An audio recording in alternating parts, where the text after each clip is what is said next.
Está muy lento el internet por mi zona, creo que no activa la grabación también. Vamos a esperar un ratito, por favor.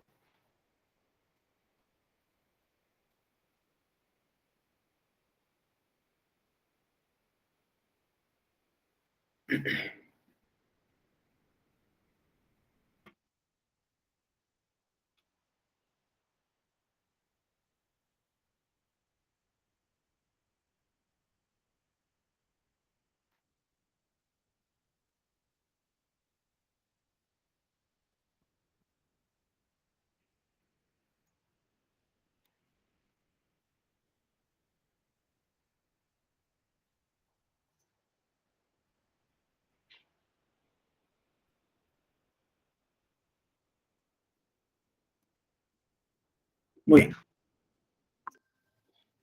Ahora sí, ya activa la grabación. Muy buenos días, estimados colegas. ¿Me confirma, por favor, si me escucha claro? ¿No? Sí, doctor. Doctor, sí, se escucha. Muy bien. Vamos entonces a iniciar nuestra sesión del día de hoy. Las disculpas respectivas. Creo que la señal está muy bajo por acá, por mi zona, y vamos a iniciar la reunión del día de hoy, siendo las 8:43 de la mañana del día 26 de diciembre del 2021. Esperando que todos ustedes, o cada uno de ustedes, pasaron una linda Navidad en compañía de todos sus seres queridos. Voy a compartir mi pantalla para iniciar con la presentación.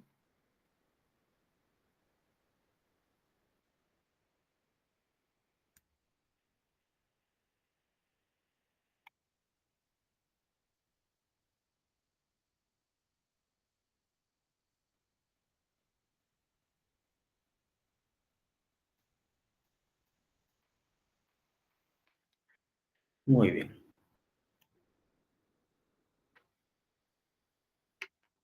Hoy día continuamos con la prueba TED Student. La última sesión habíamos hablado de la prueba de TED Student con dos muestras, digamos, independientes.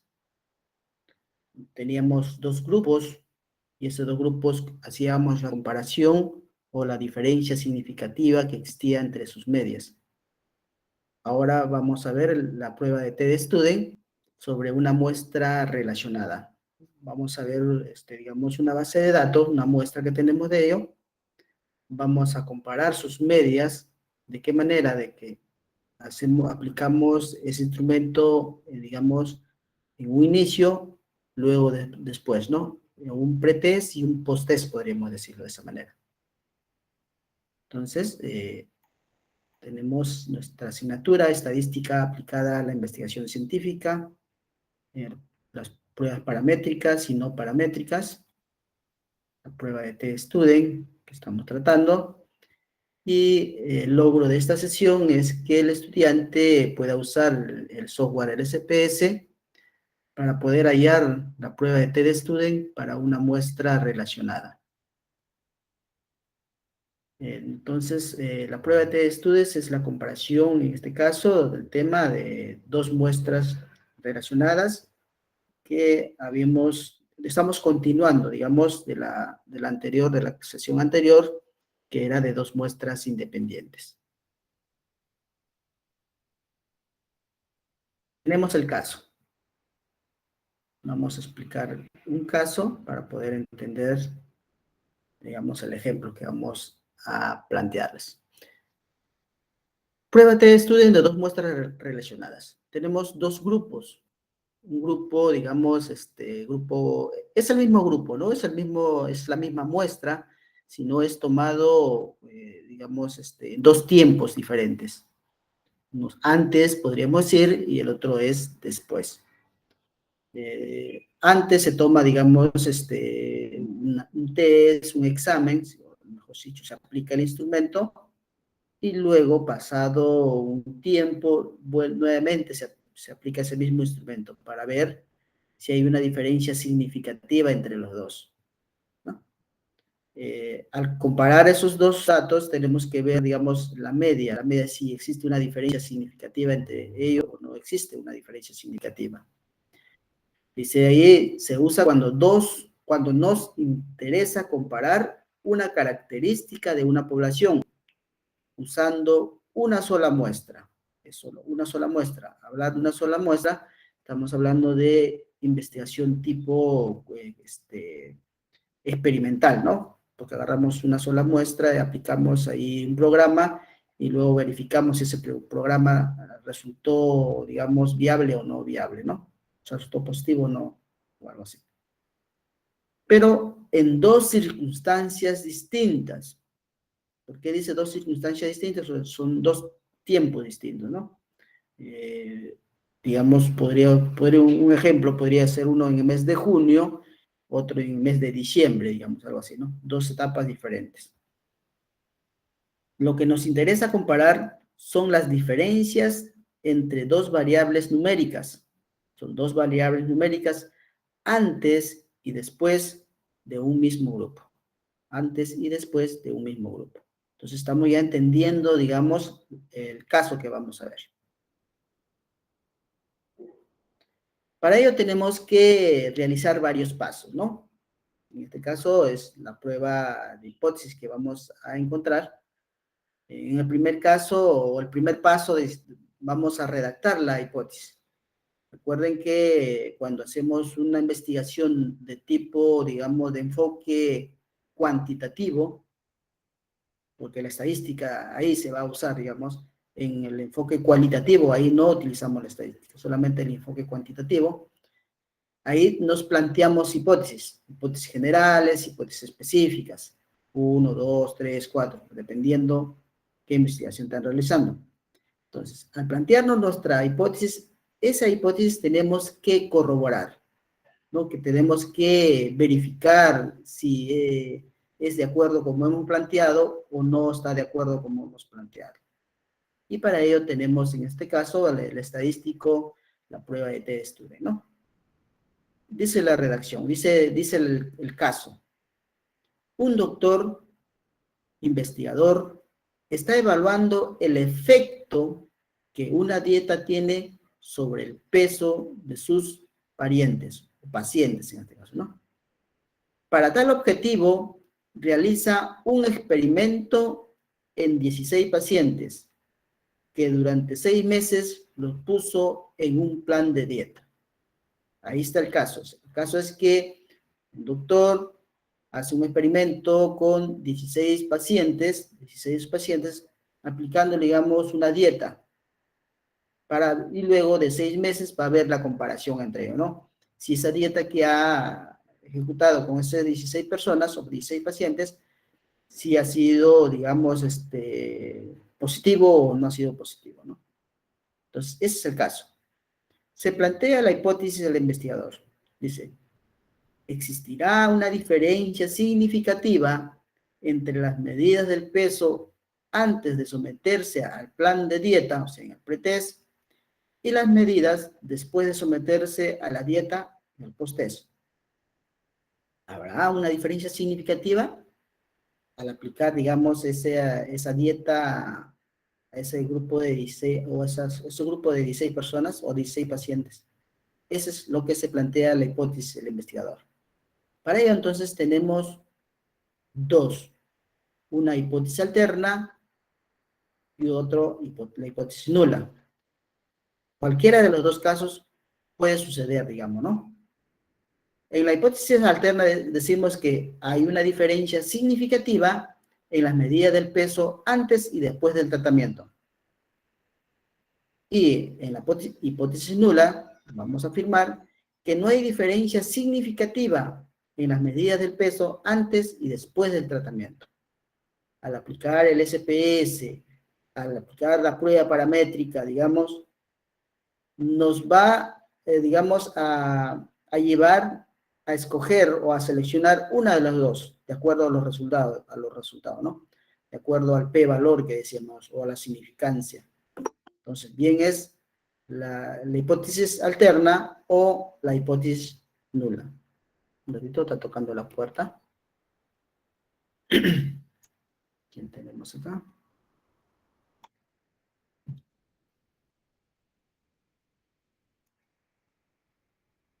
Muy bien. Entonces tenemos dos casos, o dos, digamos, propuestas o dos alternativas que tenemos que encontrar. Una de ellas nos va a salir aplicando todo el estadístico, ¿no? Que es la prueba de t-de-Student. El segundo paso es determinar el valor de alfa. ¿Y qué es determinar el valor de alfa? Es el margen de error que debe tener, digamos, el estadístico. Al aplicar el SPS tenemos que configurar el margen de error. En este caso, siempre se estila, digamos, que el error, digamos, debe ser el 5%, más o menos el 5%, que equivale a 0.05, digamos, ¿no? Para el tercer paso tenemos que entender bien este cuadro de doble entrada, digamos que es para la elección de la prueba estadística, tenemos que comprenderlo bien.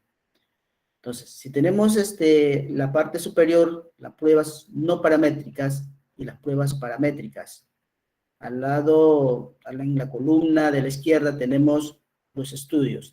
Existen dos estudios, vamos a activar el lapicito. Tenemos dos estudios, los estudios transversal y los estudios longitudinal. En los estudios transversales, ¿qué quiere decir estudios transversales? Que la encuesta o el instrumento que se aplica es en un solo momento. Digamos, es como tomar una fotografía en un solo momento, ¿no? Lo que se captura esa fotografía, eso es, digamos, lo que se va a tomar en cuenta para ese estudio. En el estudio longitudinal, en cambio, son etapas diferentes. Como decía, puede ser la diferencia de un mes, 2 meses, 3 meses, donde se aplica un instrumento, ¿no? Entonces, en este caso, como estamos viendo, las muestras relacionadas, la prueba t-Student de muestras relacionadas, entonces nos vamos al estudio longitudinal, que son para muestras relacionadas. Está acá. Entonces, a realizar este estudio, vamos a seleccionar toda esta fila. Toda esta fila. Puede ser de dos medidas o más de 2 medidas. En nuestro caso va a ser de 2 medidas que estamos haciendo uso. Si es de 2 medidas, nos corresponde entonces esta es la primera fila. Ahora, ¿cuál de los estudios, cuál de los estadísticos vamos a hacer uso? Seguimos analizando. Tenemos las variables aleatorio. Si recordamos las variables, vamos a retroceder, a ver qué nos decía para hallar acá. Las dos variables numéricas, dice. O sea, la variable que vamos a trabajar van a ser variables numéricas. Si son variables numéricas, entonces decimos que son variables cuantitativas, ¿no? Entonces, al hacer uso de esas dos variables numéricas, entonces, ¿qué seleccionamos? Si es numéricas, seleccionamos, disculpe, las pruebas paramétricas. Entonces, trazamos una línea o seleccionamos toda esta columna y vemos la intersección. Al trazar horizontalmente y verticalmente, existe esta intersección. Entonces, para ello, de acuerdo al caso que estamos viendo, vamos a hacer un estudio de la prueba de t-de-Student de una muestra relacionadas. Eso es lo que estamos trabajando. Entonces, ya hemos encontrado, analizando de esta manera, qué tipo de prueba estadísticos vamos a hacer uso para hallar la hipótesis que nos estamos planteando. Seguimos. Paso 4. Paso 4 es la lectura del p-valor. Para hallar la lectura del p-valor o la significancia, tenemos que primero hallar la normalidad, la prueba de normalidad. Y para hallar la prueba de normalidad, dice, tenemos que corroborar que la variable aleatoria en ambos grupos se distribuye normalmente. Para ello se utiliza la prueba de Kolmogorov o la de Shapiro-Wilk. En este caso, nuestra base de datos viene a ser 16 individuos, 16 personas. Si son 16 personas, entonces dice la prueba de Shapiro-Wilk cuando el tamaño de la muestra es menor que 30 grados, o menor que 30. Entonces vamos a utilizar la prueba de Shapiro-Wilk. Para ello, digamos, el criterio para determinar, digamos, la prueba de normalidad, tenemos dos opciones también, ¿no? La primera, cuando el p-valor o la significancia va a ser igual o va a ser mayor que el alfa. Recuerda que el alfa es el 0,5 que hemos visto anteriormente. Y el otro caso, cuando el p-valor es menor que alfa. Entonces tenemos que encontrar estos datos. Para encontrar estos datos, entonces tenemos que hacer uso ya del SPS. Vamos a trabajar entonces con el SPS. Acá.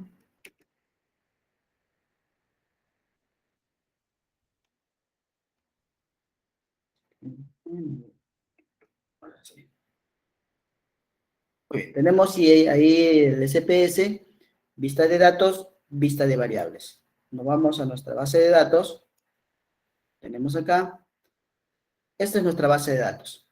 Individuos o personas que han sido estudiados son 16 en total.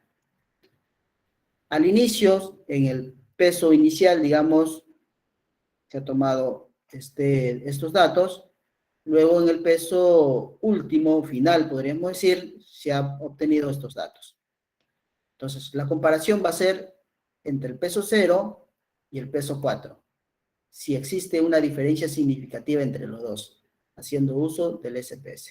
Entonces, vamos a copiar toda esta base de datos, control C, y nos vamos al SPS.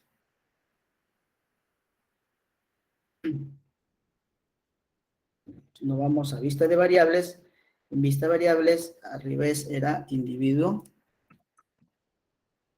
Vamos a poner personas. Personas. Segundo es que teníamos a peso. Peso 0. 3. Peso 1. Peso 2. Peso 3. Peso 4. Y hemos puesto cada uno de los nombres de las variables al que corresponde. Vamos a decimales. Como es numérico y hay números enteros, entonces eliminamos todos los decimales. En la etiqueta, vamos a poner una etiqueta al peso 0. Vamos a poner inicio de la investigación. Y el otro, el peso 4, final de la investigación. Estamos poniendo esa etiqueta. Los otros, el peso 1, 2 y 3, no, porque solamente vamos a hacer la comparación entre el peso 0 y el peso 4, el inicio y el final. Los valores que de ahí a las medidas. Todo viene a ser escala porque hemos dicho que es numérica. Si es numérica, son cuantitativos. Todas las variables vienen a ser cuantitativas. Ahora sí. ¿Qué nos está pidiendo? Nos pide, a ver, ¿dónde estamos? Acá. Nos pide encontrar la prueba de normalidad. Entonces tenemos que utilizar el Shapiro-Wilk, que es menor a 30, digamos, individuos que tenemos que hacer la encuesta. Shapiro-Wilk. Entonces nos vamos a la prueba de normalidad. Inicio, vamos a ver. Estamos analizar. Estadístico descriptivo. Dentro de estadístico descriptivo está explorar. Tenemos este cuadro, digamos, o esta ventanita que nos aparece. Y ahí seleccionar el inicio de la investigación, o la prueba 0. Y el final de la investigación. Vamos a hacer comparación de las dos variables. Vamos a ver en estadístico que tenemos acá. Está al 95%. El 5% es el margen de error. Continuamos en gráfico. Gráfico con prueba de normalidad. Activamos acá, gráficos con prueba de normalidad. Continuar y aceptar. Que termine de cargar el SPS con los datos que se ha solicitado. Muy bien. Vamos a ver desde el inicio que arrojó. Tenemos el resumen del procesamiento de los casos. Inicio de la investigación, final de la investigación. Son 16 casos, o 16, digamos, la muestra de 16 personas. El 100% se ha trabajado, no hay datos perdidos, el total, ¿no? Vemos el cuadro, en este cuadro descriptivo, el inicio de la investigación, la media. La media, ¿cuántos calcula acá? A 194,25. 194,25. Es la media, digamos, al iniciar la investigación. Luego, al finalizar la investigación, la media es 1,86, 186,81. Y observamos, en estos dos datos, ¿existe una diferencia? ¿Hay una diferencia? Sí observamos una diferencia, ¿no? ¿Sí? Entonces, podemos decir, digamos, que sí hay una diferencia, pero esa diferencia será significativa, vamos a comprobar. Entonces, para ello, tenemos que comprobar con la prueba de normalidad. En la prueba de normalidad, observamos que el inicio de la investigación, en Shapiro-Will, tenemos 0.148 y el otro tenemos 0.139. 0.139. El p-valor, entonces, el inicio de investigación es 0.148 y al final de la investigación el p-valor es 0,139. Esta información lo vamos a pasar a estos datos que tenemos acá y luego vamos a ver si es mayor o no es mayor al alfa, digamos, ¿no? Entonces vamos a trabajar directamente ya con el Word que tenemos ahí. Vamos a ver acá. Voy a maximizar un poco más. Listo.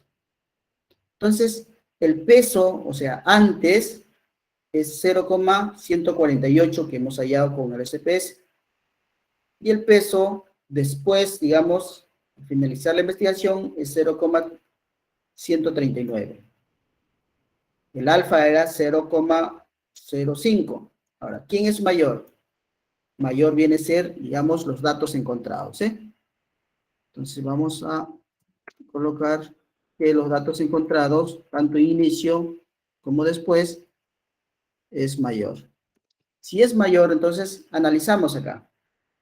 Si el peso, digamos, o el p-valor al inicio de la investigación es 0,148 y ese peso, digamos, y ese p-valor es mayor al alfa, porque en este caso estamos observando que es mayor, entonces decimos acá arriba, a ver, si p-valor es igual o mayor a alfa, entonces se acepta la hipótesis nula. Se acepta la hipótesis nula, dice. Si es mayor, en ambos casos viene a ser mayor, ¿correcto? Si en ambos casos son mayor, entonces los datos, como aceptamos la hipótesis nula, los datos provienen de una distribución normal. Entonces afirmamos que todo, digamos, los datos que tenemos en la base de datos, valga la redundancia, tiene una distribución normal. En la conclusión, podremos decir entonces que los datos del peso provienen de una distribución normal. Esa sería la conclusión de esta prueba de normalidad. Entonces, paso 5, la decisión estadística. Para ver, digamos, si nuestro, digamos, trabajo de investigación en esta base de datos, si vamos a tomar en cuenta, digamos, la hipótesis nula o la hipótesis alterna, entonces tenemos que aplicar nuevamente la estadística. En este caso vamos a activar nuevamente el SPS. Vamos a vista de datos.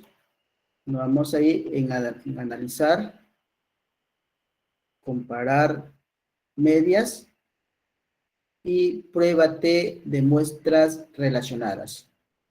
Vamos con muestras relacionadas. Damos un clic y ahí. En este nuevo cuadro, entonces nos pide la variable 1 y la variable 2 que vamos a, digamos, a relacionar, a ver si hay una medida significativa. Entonces seleccionamos acá inicio de la investigación en la variable 1 y final de la investigación en la variable 2. Tenemos, vamos a ver en opciones, del mismo modo tenemos el margen de error, que es 0,5, eso es al 95% de confianza, tenemos continuidad y aceptar. En la prueba T de Student tenemos los siguientes resultados, como vemos acá. Las medias de estos dos, digamos, datos que teníamos al inicio de la investigación y al final de la investigación, que habíamos encontrado también, digamos, anteriormente al hacer la prueba de normalidad, que es 194,25 y el otro es 186,81. Existe entre ellos, observamos claramente que hay una diferencia. Ahora, ¿esa diferencia será significativa? Vamos a observar. Nos vamos a ir abajo a la prueba de muestras relacionadas. En la prueba de muestras relacionadas, nos vamos al final. El valor, digamos, el p-valor o la significancia. Observamos que ese p-valor o la significancia es 0,00 y es menor, digamos, a 0,05, ¿no? Entonces, si es menor, nos vamos ahí en la tabla, estuvimos trabajando, vamos acá. La decisión de la estadística. Entonces, ese p-valor sale 0,000. Y ese resultado de ese p-valor es menor ahora que el alfa. Entonces colocamos menor, es menor que el alfa. Al ser menor que el alfa, entonces decimos abajo, el criterio para decidir, digamos, ¿no? Dice, si la probabilidad obtenida del p-valor es menor o igual que el alfa, se rechaza la hipótesis nula y se acepta la hipótesis alterna. Se acepta la hipótesis alterna. ¿Correcto? Se rechaza la hipótesis nula, se acepta la hipótesis alterna. Ahora, esta hipótesis nula, digamos, alterna, ¿de dónde obtenemos? ¿Cuál de las hipótesis alternas vamos, digamos, a aceptar? Recuerden al inicio que nos habíamos planteado las hipótesis. Tenemos hipótesis alterna, hipótesis nula en el paso 1. Entonces nos dice que debemos aceptar la hipótesis alterna. Al aceptar la hipótesis alterna, entonces tenemos en cuenta este resultado. Hay una diferencia significativa en las medidas del peso antes y después del tratamiento. Entonces sí hay una medida significativa. Entonces, si existe una medida significativa, como conclusión ponemos acá. Hay una diferencia significativa en las medias de los pesos de los pacientes antes y después del tratamiento, por lo cual se concluye que el tratamiento de la dieta sí tiene efectos significativos sobre el peso de los pacientes. Esa sería la conclusión final que se llega aplicando el TED Student, digamos, ¿no? Como estamos viendo, haciendo uso del SPS. Hasta ahí. ¿Alguna consulta parte de ustedes?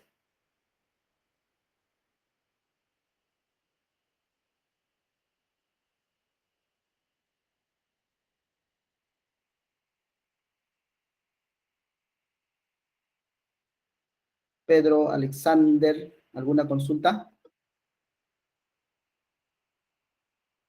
No, doctor, está todo claro. ¿Alguien? ¿Todo está bien? Entonces, estamos viendo esta vez, La prueba de T-Student, digamos, de una muestra relacionada o de dos muestras relacionadas, también este estadístico se aplica en los casos, digamos, de investigación tipo cuasi experimental, ¿no? O mejor dicho, tipo experimental, porque en una investigación experimental hacemos uso, digamos, al inicio, digamos, antes de aplicar, digamos, un programa al grupo digamos, al grupo o a la muestra que tenemos, después de un tiempo de aplicar todo el programa, tenemos un resultado, ¿no? Y hacemos comparación de los dos. Entonces, para eso se utiliza en este caso el T-Student que estamos viendo para muestras relacionadas. No sé si hay algunas consultas finales para explicar el trabajo que me ha solicitado la maestra Nelly. Doctor, yo tengo una pregunta, pero no es del tema, es de mi A ver, investigación. Walter. He leído en varios artículos, libros, tesis que toman a la prueba de normalidad Shapiro-Wilk para muestras menores a 50. Y mi muestra es menor a 50. Quisiera saber si lo puedo tomar, Shapiro-Wilk, en vez de como Kolmogorov. Sí, lo puedes tomar, digamos, ¿no?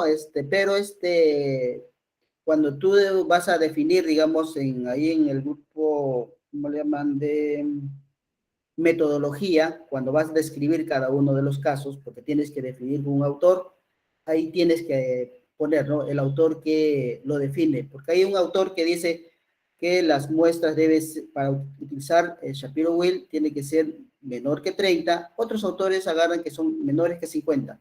Pues aquello que define que dice que es menor de 50, tomar en cuenta eso, ¿no? Ya, doctor, gracias. Eso, basarte en la fuente que estás utilizando. Porque eso te van a preguntar, ¿no? En cuanto vas a poner, ¿por qué has utilizado si esto corresponde al Kolmogorov? Ahí te vas, tu defensa, o sea, no, estoy haciendo uso de este autor, de la cual lo define de esta manera, esta manera. No, doctor, gracias. Sí. ¿Alguna otra consulta?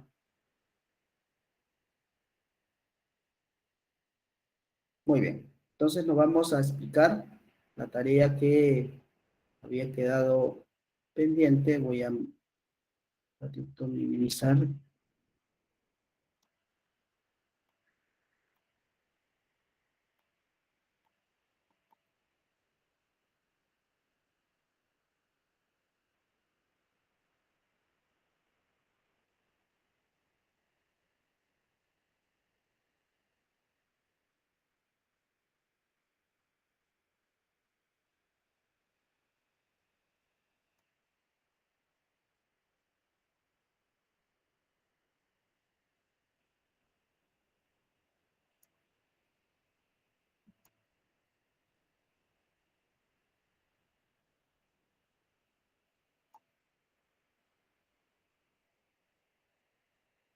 En el aula virtual, en las dos últimas sesiones,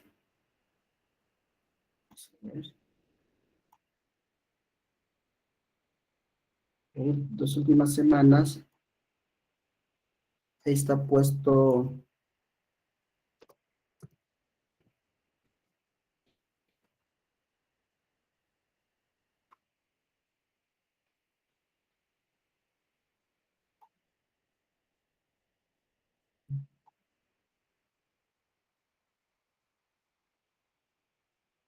en la semana, en el tema 15, el tema 16, en el aula virtual, ahí está colgado, digamos, el,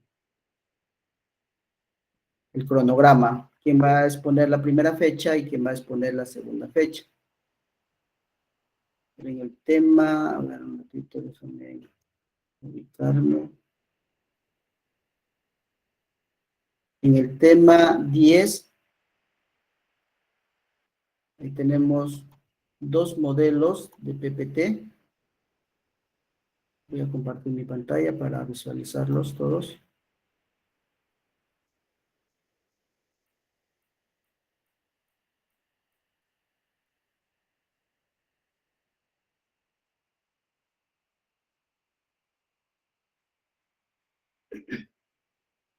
Un momento que cargue, por favor. Entonces, tenemos el modelo de PPT, ¿no? En un momento que cargue, mientras voy explicando.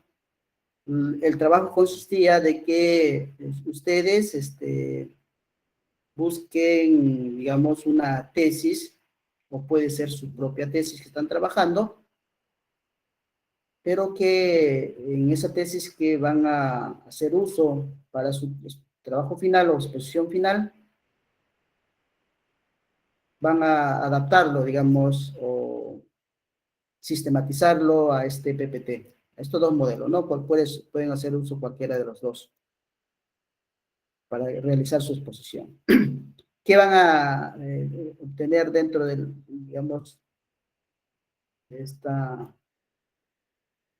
este formato de PPT? Entonces, lo primero, en cada una de las diapositivas, es como si ustedes mismos están sustentando, digamos, su tesis, ¿no?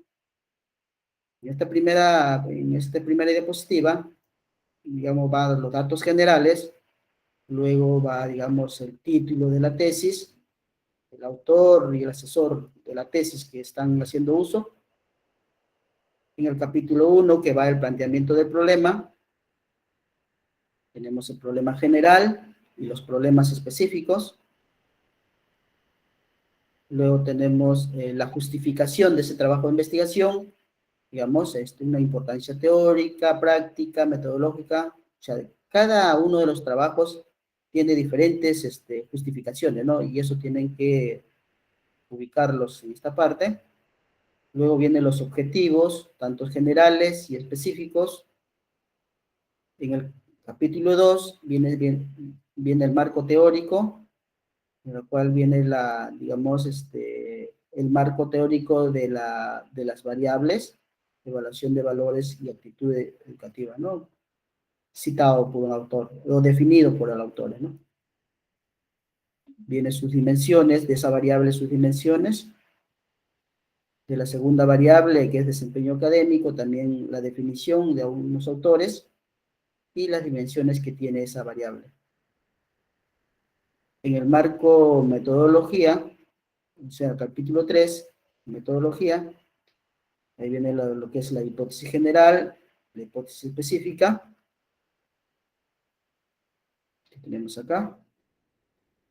Arriba tenemos el general y tenemos la específica. Luego la definición conceptual de la variable 1 y de la variable 2 por el autor.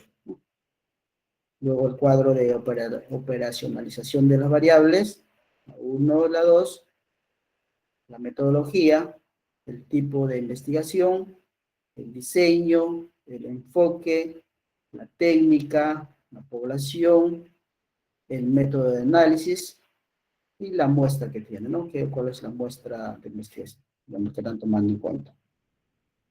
Luego aquí viene la parte estadística ya, porque esta parte más nos va a interesar. Primero viene con la prueba de confiabilidad a los expertos que van a validar sus instrumentos. Vamos a colocar. Luego viene ya a aplicar, digamos, la confiabilidad del instrumento, que es el alfa de Cronbach, su cuadro. Luego, digamos, el Rode-Spearman, que es la correlación entre las variables, si existe entre ellos alguna correlación o no. Y los resultados que han obtenido, ¿no? Al aplicar cada uno de los estadísticos. De la prueba de hipótesis, de la hipótesis general, de las hipótesis específicas, 1, 2, 3, y como evidencia. Ahora, estos resultados que observamos en este cuadro son resultados que encontramos en la tesis que estamos haciendo uso o trabajando para nuestra exposición final, de nuestro trabajo final. Pero ustedes ya, como ya hemos aprendido, como hemos dicho que el Rode-Spearman, el alfa de Cronbach, digamos, y otros estadísticos que ustedes van a encontrar en esa tesis, ustedes van a aplicarlo y van a hacer captura de ello, ¿no? Y van a ver esos resultados que han obtenido, si son iguales a los que muestra la tesis que están haciendo uso. Y ahí ustedes van a decir, no, sí, hemos encontrado los mismos resultados, de tal forma que tenemos la evidencia acá que nos muestra el SPS, o no hemos tenido los resultados, ¿no? Ya ustedes van a, digamos, inferir, ¿no? El por qué no tiene los mismos resultados, cada uno va a inferir, digamos, de ello. Y las conclusiones que encuentran en la tesis. Esa parte, este es un modelo que tenemos en formato, tenemos el otro modelo también lo mismo. La primera parte es la información general, de la carátula, podríamos decir. Luego viene el título de la tesis y el autor que corresponde, el planteamiento del problema. Tenemos los problemas de investigación, problemas generales, problemas específicos. Si observamos acá, el problema general está redactado y los específicos ya está mucho más directo, ¿no? Más resumido, ¿no? Para no estar escribiendo todos los problemas específicos. El objetivo de la investigación también lo mismo, el objetivo general y los objetivos específicos ya está relacionado con la dimensión, ¿no? Luego viene la justificación de la investigación. Como hemos dicho, cada trabajo de investigación tiene justificaciones propias. Luego viene el marco teórico, los antecedentes nacionales, internacionales, algunas teorías de autores. Luego viene hipótesis y variables, hipótesis general y las hipótesis específicas, relacionado cada uno con la dimensión que se esté trabajando. La variable, la definición de la variable, ¿no? Por un autor, y ese autor que tome en cuenta ahí el tesista que ha trabajado. Viene la operacionalización de la variable, como son dos variables, tienen doble operacionalización. La metodología, cómo se realizó la investigación, es un enfoque cuantitativo, de tipo básico, de metodología hipotético-deductivo, de diseño no experimental y correlacional, ¿no? Luego vienen las técnicas, de las cuales esta parte ustedes tienen que acomodarlo para que ustedes mismos puedan entenderlo y explicarlo, ¿no? Más fácilmente. Ya viene la parte de estadística, el primero es el validez del instrumento por los juicios de experto. Está hecho captura, digamos, de las hojas, digamos, de los anexos, donde firman los expertos. La prueba de confiabilidad, si es fiable o no el instrumento, en este caso ha hecho uso de alfa de Cronbach, que ha encontrado estos resultados en el, digamos, en la tesis, ¿no? Los resultados de las inferencias, análisis diferenciales, que estos datos también ha encontrado, digamos, para ver la correlación entre las dos variables, ha encontrado en la misma tesis. Tenemos otros resultados de la prueba de hipótesis, los resultados que ha encontrado, y los resultados que va a encontrar ustedes, ¿no? Que van a encontrar ustedes al aplicar el SPS, si tiene los mismos resultados que tiene, digamos, el trabajo de investigación o la tesis que hacemos en el uso. Esta parte va a tener mayor, digamos, relevancia en su trabajo, porque ahí estamos trabajando, haciendo uso de la estadística. Como ya hemos aprendido, digamos, para hacer uso de la correlacional, para validar, digamos, si el instrumento es viable o no es viable, para probar la hipótesis. Entonces, tenemos que hacer uso del SPS y comprobar eso, ¿no? Y ustedes explicar, ¿no? Si salió el mismo resultado o salió diferente, y ahí ustedes van a hacer las interpretaciones de ella. Y sus compañeros que van a estar atentos, de las cuales van a hacer algunas consultas, y entre todos, ¿no?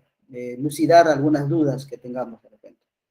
Más que, digamos, que calificar al estudiante, que si domina al revés al derecho, esto no. Más que eso es conocer de repente entre todos, compartir entre todos lo que sabemos y aprender, ¿no? Más que todo eso viene de la evaluación final. No vayan a sentirse que va a ser rígido, de la cual es, ¿no? Si no hablo bien o me equivoco, de repente me va a descalificar. No. Todo lo que dice en la tesis, lo que está, se va a exponer. Y lo que ustedes se encuentran al aplicar el SPS, de la cual si algún compañero de repente de ustedes dice, pero ¿por qué has utilizado este estadístico? Si no es necesario, ¿no? Porque va a haber tesis que utilizan, digamos, estadístico que no es necesario, digamos, para este tipo de investigación.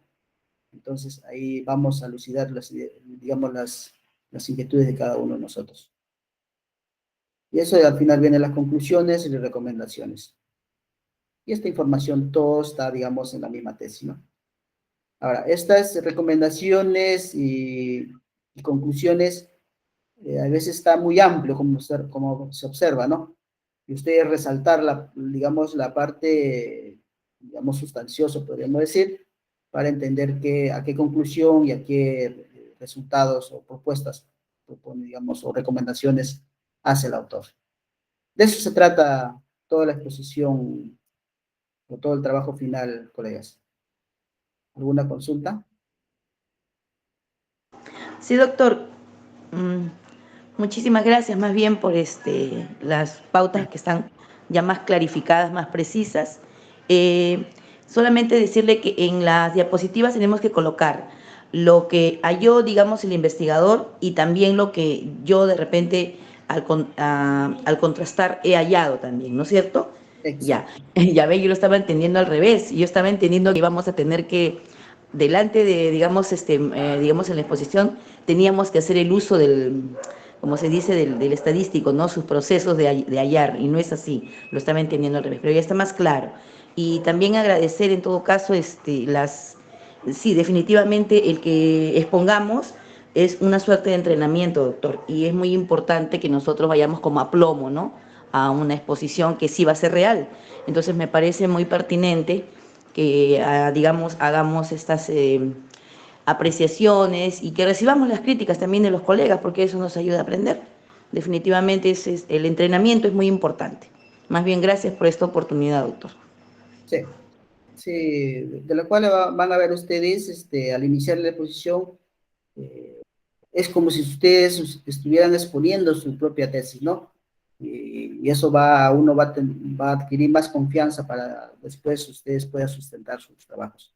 Más que todo, a veces la estadística es un poquito complicado al que no domina, ¿no? De la cual le decimos, de repente me va a preguntar sobre eso, de eso. Pero no nos va a preguntar, digamos, de los procesos, ¿no? Sino de los resultados, como vamos a ver ahora, ¿no? El porqué de esto, el porqué de este resultado, por qué no has utilizado otro estadístico y has utilizado esto, ¿no? Y eso tenemos que saber, y entre todos nos vamos a ayudar, y entre todos vamos a aprender de ello, ¿no?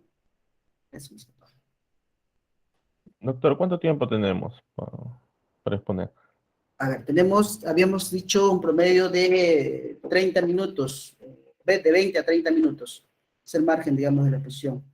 Mínimo puede ser 20 y a máximos 30 minutos, ¿no? Pero tratar de resumir el tiempo, porque su exposición cuando van a sustentar también es más o menos ese margen de error. Margen de tiempo, digamos. Ya, doctor. Muy bien, creo que ya está claro, como habíamos hablado al principio. Sí, la tarea que está ya, digamos, activado en el aula virtual, a los que desean levantar su nota lo pueden trabajar, ¿no? De los que ya, digamos, piensen que si sus actividades que han realizado están bien, no hay problema. Nos quedan solamente el examen final para ver ese trabajo, ese resultado, que vamos a ver la próxima semana. Ya el grupo ya está organizado y trabajar sobre ello, ¿no? Doctor, yo no hice la última tarea. ¿Puedo hacer esta en lugar de la anterior? Sí, Y se puede realizar. doctor, ¿podría subir ese Word que Sí, nos está muestra? también ahí en el aula virtual, ya le he subido también, Walter. Ah, ya, doctor, muchas gracias.